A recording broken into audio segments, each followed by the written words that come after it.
Do you ever feel sluggish or brain fogged at your desk? Find yourself struggling to stay awake through a conference call? Well, a study out of Harvard says that could be because of more than just a caffeine or sugar crash. It could literally be the air we breathe.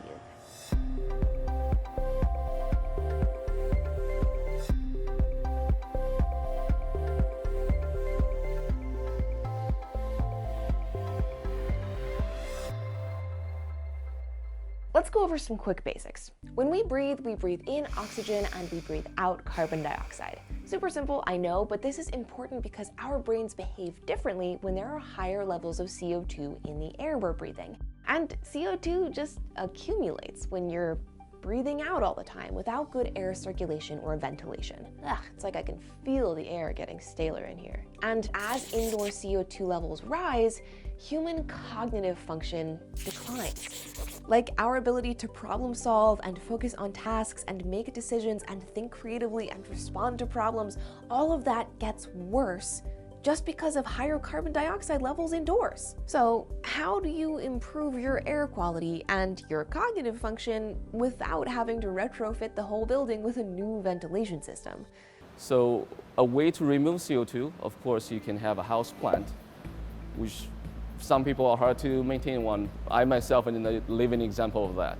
Or one of the projects that we have is working with a startup company in the Bay Area. The company's name is called Algae.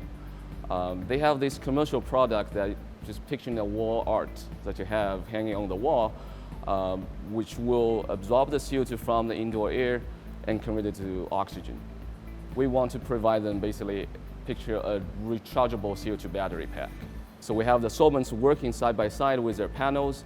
They can actively remove the CO2 from the room and then provide the CO2 back to the algae when they need it. And the algae is the magical ingredient to turn CO2 to oxygen.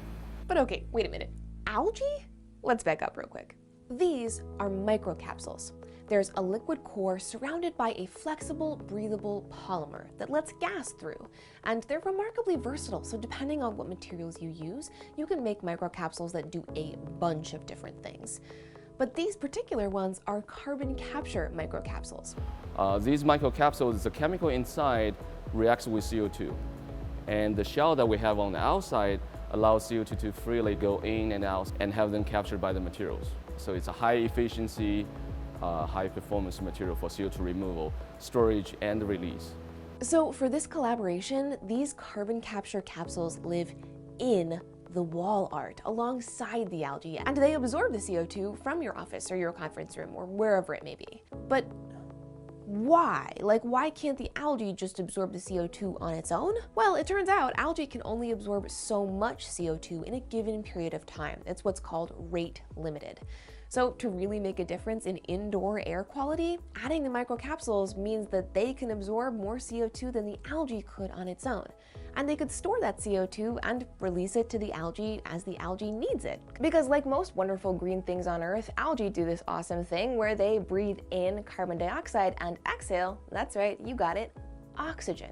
So now you have this living, breathing thing on your wall that's improving your air quality and making you feel a little less like you're sucking on an exhaust pipe and a little more like you're breathing fresh air. That is so cool. But the applications for microcapsule technology expand way beyond this particular project, and honestly, they seem kind of endless. This is actually one more very interesting example of how we use carbon capture capsules. Right now, we actually have a project to use them to help beer production.